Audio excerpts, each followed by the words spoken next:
मोदी झुकता है, झुकाने वाला चाहिए। राम मंदिर की जो प्राण प्रतिष्ठा की जो बात हुई, चारों पीठ के शंकराचार्यों ने इस बात का इसलिए विरोध किया था क्योंकि ना कोई पार्टी, विपक्षी पार्टी या शंकराचार्य कोई भी हिंदू धर्म के या राम मंदिर के खिलाफ में कोई भी नहीं, वो सभी का यही कहना। मोदी जी अर्ध निर्मित राम मंदिर का जो प्राण प्रतिष्ठा करा रहे हैं वे हमारे शास्त्रों के खिलाफ है, हमारे धर्म का खिलाफ है। मोदी जी मुख्य जजमान की भूमिका में वहां जा रहे थे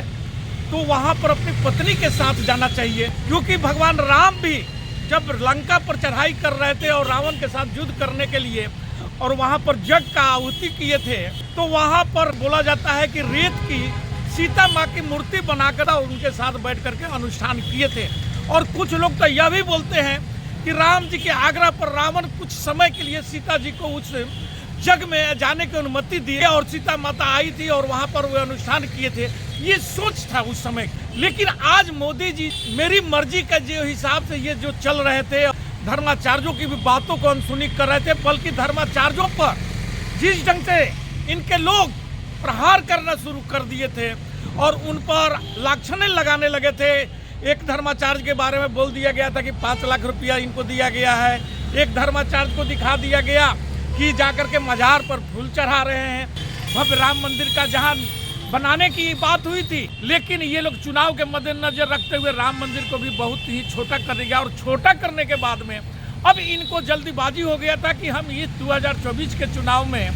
इस राम मंदिर को बनावे और इसके नाम पर लोगों से वोट मांगने जाए। इसका लोगों ने विरोध किया। राम मंदिर को राजनीतिकरण नहीं करिए, राम मंदिर का अनुष्ठान ही कर रहे हैं आप देश के मुखिया के नाते तो कीजिए, लेकिन उसको शास्त्रों के हिसाब से करिए। और आज उसी के लिए दलाल पत्रकारों को भी मोदी जी लगाए और सभी धर्माचार्यों से जाकर कल से देखे होंगे आप, जितने भी ये गोदी मीडिया है वे लोग जाकर शंकराचार्य से जाकर के कुछ न कुछ सवाल कर रहे हैं। कहीं वे लोगों को भेजा गया था कि आप लोग उन लोगों को मनाने की प्रयास करिए, लेकिन हमारे शंकराचार्य जो हैं लोग और वे लोग इस बात पर राजी नहीं हुए और अंत में मोदी जी को हार करके और दूसरे व्यक्ति को, एक मिश्रा नाम के व्यक्ति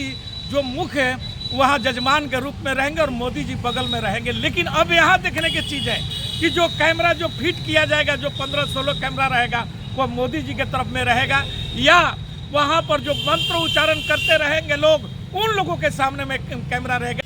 आज का ब्रेकिंग न्यूज रवि रंजन जी के साथ हम लोग जुड़ रहे हैं। रवि रंजन जी, ऐसा है कि राम मंदिर में मुख्य पुजारी के रूप में मोदी जी को हटा करके किस व्यक्ति को लाया गया है और उस पर क्या विचार है आपका? बहुत अच्छी सवाल आपने किया है। देखिए, राम मंदिर की जो अनुष्ठान की और प्राण प्रतिष्ठा की जो बात हुई उसमें हमारे साधु संतों ने और जो हमारे धर्म का शंकराचार्य जो 4 पीठ है, वे चारों पीठ के शंकराचार्यों ने इस बात का इसलिए विरोध किया था क्योंकि ना कोई पार्टी, विपक्षी पार्टी या शंकराचार्य कोई भी हिंदू धर्म के या राम मंदिर के विपक्ष में खिलाफ में कोई भी नहीं, लेकिन लोगों सभी का यही कहना था कि मोदी जी अर्ध निर्मित राम मंदिर का जो पूजन करवा रहे हैं और प्राण प्रतिष्ठा करा रहे हैं वे हमारे शास्त्रों के खिलाफ है, हमारे धर्म का खिलाफ है। दूसरा चीज, मोदी जी मुख्य जजमान की भूमिका में वहां जा रहे थे तो वहां पर अपनी पत्नी के साथ जाना चाहिए, उनके साथ बैठना चाहिए उस पूजा स्थल पर। किसी को कोई विरोध नहीं था, क्योंकि भगवान राम भी जब लंका पर चढ़ाई कर रहे थे और रावण के साथ युद्ध करने के लिए और वहां पर यज्ञ का आहुति किए थे लंका में, तो वहां पर कुछ विद्वानों के और कुछ शास्त्रों के अनुसार बोला जाता है कि रेत की सीता माँ की मूर्ति बना करके और उसमें प्राण प्रतिष्ठा किया गया था और उनके साथ बैठ करके अनुष्ठान किए थे। और कुछ लोग तो यह भी बोलते हैं कि राम जी के आग्रह पर रावण कुछ समय के लिए सीता जी को उस जग में जाने की अनुमति दिए और सीता माता आई थी और वहां पर वे अनुष्ठान किए थे। ये सोच था उस समय की, ये देखने की बात है। लेकिन आज मोदी जी जो एकदम अपनी मेरी मर्जी का जो हिसाब से ये जो चल रहे थे और धर्माचार्यों की भी बातों को अनसुनी कर रहे थे, बल्कि धर्माचार्यों पर जिस ढंग से इनके लोग प्रहार करना शुरू कर दिए थे और उन पर लांछनें लगाने लगे थे एक धर्माचार्य के बारे में बोल दिया गया था कि 5 लाख रुपया इनको दिया गया है। एक धर्माचार्य को दिखा दिया गया कि जाकर के मजार पर फूल चढ़ा रहे हैं, मतलब कि और उनके जो IT सेल है वे तो जान लीजिए कि पूरा आप जाइए एक्स ट्विटर जो है उस पर तो मतलब कि ऐसे बातों का मतलब कि वो लोग लिखने लगे थे। और वे लोग लिख रहे थे जिसको कि हमारे भाजपा के जितने भी बड़े बड़े नेता हैं, यहाँ तक कि मोदी जी भी हैं, वे भी उन लोगों को फॉलो करते हैं। और वे लोगों को आखिर के वे लोग अपने मन से तो नहीं लिख रहे थे, कहीं ना कहीं से ये भाजपा की सोची समझी चाल थी, जिस ढंग से विपक्ष को हमेशा बदनाम करने के लिए कुछ न कुछ उल्टे पुल्टे शब्द को, जैसे सोनिया गांधी के बारे में दिखा दिया जाता है कि बीच पर उनके साथ में महात्मा गांधी के बारे में दिखा दिया जाता है, और राहुल गांधी के तो बारे में तो ये लोग जितने रुपया अपना बर्बाद किए वे सबको सभी लोग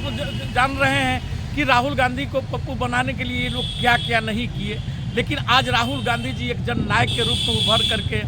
आ गए और इन लोगों के मुंह पर ताला लगे, क्योंकि आज जनता समझने लगा, देखने लगा कि नहीं, राहुल गांधी के पास अपना एक थीम है, जो देश को चलाने के लिए जो थीम चाहिए और देश किस दिशा में जा रहा है उस पर सोच रखने वाला व्यक्ति है राहुल गांधी जी। एक विद्वान व्यक्ति है, पढ़े लिखे व्यक्ति है, ऐसा नहीं है कि वह इन लोगों जैसा जाहिल और चपाट आदमी है। लेकिन मैं आता हूँ यहाँ आपके कि ये राम मंदिर की प्राण प्रतिष्ठा पर जो सवालें उठ रही थी, और इसको देखते हुए विपक्ष के भी कई पार्टियां ने भी राम मंदिर की इस न्योता को इसलिए अस्वीकार कर दिया कि देखिए, राम के पूजन में, राम के अनुष्ठान में, राम का जहां प्राण प्रतिष्ठा हो रहा हो वहां पर किसी की न्योता की जरूरत नहीं होती, और न्योता भी उन लोगों के द्वारा जो धर्माचार्य थे उन लोगों के द्वारा यदि आता तो उस पर विचार किया जा सकता था। लेकिन ऐसा नहीं कर करके एक पार्टी विशेष के लोगों के द्वारा या पार्टी के द्वारा जो भाजपा के अभी सरकार है और उसके द्वारा जो वहाँ पर जो ट्रस्ट बनाया गया है और वे लोग ये जो न्योता भेज रहे थे और भाजपा संघ जो न्योता बांटते चल रहे थे, इन सारे चीज़ों का लोग विरोध कर रहे थे और ये बात कर रहे थे कि भैया इतना हड़बड़ी क्या है, राम मंदिर का आदेश हो गया है, राम मंदिर बन रहा है, भव्य राम मंदिर का जहाँ बनाने की बात हुई थी, जो शुरू में जब सुप्रीम कोर्ट का आदेश आया था तो बृहद राम मंदिर बनाने की प्रस्तावना आई थी। लेकिन ये लोग चुनाव के मद्देनजर रखते हुए राम मंदिर को भी बहुत ही छोटा कर दिया, और छोटा करने के बाद में अब इनको जल्दीबाजी हो गया था कि हम इस 2024 के चुनाव में इस राम मंदिर को बुनावे और इसके नाम पर लोगों से वोट मांगने जाए। इसका लोगों ने विरोध किया और बोला कि भैया, राम मंदिर को राजनीतिकरण नहीं करिए, और यदि राम मंदिर का अनुष्ठान ही कर रहे हैं आप देश के मुखिया के नाते तो कीजिए, लेकिन उसको शास्त्रों के हिसाब से करिए। और आज उसी के लिए शायद मोदी जी को समझ में आ गया, क्योंकि पत्रकार दलाल पत्रकारों को भी मोदी जी लगाए, और सभी धर्माचार्यों से जाकर कल से देखे होंगे आप कि पूरे मीडिया के में जो जितने भी ये गोदी मीडिया है वे लोग जाकर शंकराचार्य से जाकर के कुछ न कुछ सवाल कर रहे हैं, और कहीं ना कहीं वे लोगों को भेजा गया था कि आप लोग उन लोगों को मनाने की प्रयास करिए। लेकिन हमारे शंकराचार्य जो हैं लोग, और वे लोग इस बात पर राजी नहीं हुए, और अंत में मोदी जी को हार करके और दूसरे व्यक्ति को वो नाम ऐसे आ रहा है जो कि अभी आपका वीडियो आने तक ले ये पूरा समाचार में भी फैल जाएगा कि एक आनंद मिश्रा नाम के व्यक्ति जो मुख्य है वहाँ जजमान के रूप में रहेंगे और मोदी जी बगल में रहेंगे। लेकिन अब यहाँ देखने की चीज़ है कि जो कैमरा जो फिट किया जाएगा, जो 15-16 कैमरा रहेगा वो मोदी जी के तरफ में रहेगा, या वहाँ पर जो मंत्र उच्चारण करते रहेंगे लोग उन लोगों के सामने में कैमरा रहेगा। ये गोदी मीडिया के और ये हमारे राष्ट्रीय जो चैनल है जो अपने को राष्ट्रभक्त बतलाते हैं, ये लोग क्या करते हैं इस पर आम जनता को ध्यान रहेगा 22 तारीख को। और इसी के साथ मैं अपना वक्तव्य समाप्त करता हूँ। जय हिंद, जय भारत।